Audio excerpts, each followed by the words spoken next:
भारत ने अभी तक पाकिस्तान पर कोई सीधा हमला नहीं किया है, बल्कि सिंधु जल संधि स्थगित कर दी है। एयर स्पेस बंद कर दिया गया है, जहां अटारी बॉर्डर भी बंद कर दिए गए और व्यापार भी बंद है। ये ऐसे कदम है जिसने पाकिस्तान बिना लड़े ही घुटने पर आने लगा है। देश का विपक्ष चाहता है कि भारत सरकार संसद का विशेष सत्र बुलाए और ये बताए कि वो पाकिस्तान के खिलाफ क्या क्या एक्शन लेने वाला है। वही सुन जू ने अपनी किताब में लिखा है कि युद्ध की योजनाओं को हमेशा छिपा कर रखो और जब आगे बढ़ो तो वर्ज की तरह गिरो।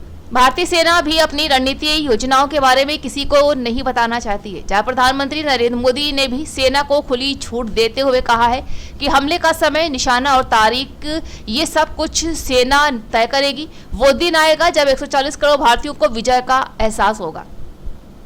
जी हाँ, अगर किसी को लगता है कि भारतीय सेना पाकिस्तान पर हमला करने की योजनाओं, हमलों के तरीकों या टारगेट के बारे में कुछ बताएगी तो वो गलत है। लेकिन आज ये सवाल है कि भारत पाकिस्तान को जवाब कब देगा। इस सवाल का जवाब ही आर्ट ऑफ वार में है और भारतीय सेना भी इसे जानती है। सुंजू ने लिखा था कि देश जानता है कि वो कब लड़ सकता है और कब नहीं। जीतते हैं और अगर अपने शत्रु को लगता है कि आप उनसे दूर है तो उसे यकीन दिलाए कि आप उसके पास ही हैं। भारत सरकार और सेना को पता है कि वो कब लड़ सकते हैं, इसलिए युद्ध से पहले पाकिस्तान की घेराबंदी चल रही है, जहां भारतीय सेना उसके पास ही खड़ी है। आपको बता दें कि पाकिस्तान की पहली घेराबंदी सैन्य रणनीति से शुरू हो चुकी है, जहां भारतीय सेनाओं ने सीमा पर अपनी अपनी स्थिति मजबूत कर ली है ताकि आदेश मिलने पर तुरंत सैन्य कार्रवाई हो सके। नौसेना ने समुद्र में मोर्चा संभाला है, जहां उनका क्राफ्ट कैरियर अपनी पूरी फ्लीट के साथ अरब सागर में पाकिस्तान के करीब मौजूद है। थल सेना ने सीमा पर अपनी मौजूदगी बढ़ा दी है और एलओसी पर पाकिस्तान के सीजफायर उल्लंघन का जवाब गोलियां से दे रही है। वायुसेना ने भी आसमान में चौकसी बढ़ा दी है, जहां भारत ने पाकिस्तान के लिए अपना एयरबेस बंद कर दिया है। इसलिए अब वायुसेना पाकिस्तान की हर उड़ान पर नजर रख रही है ताकि उसका कोई विमान भारत में ना घुस पाए।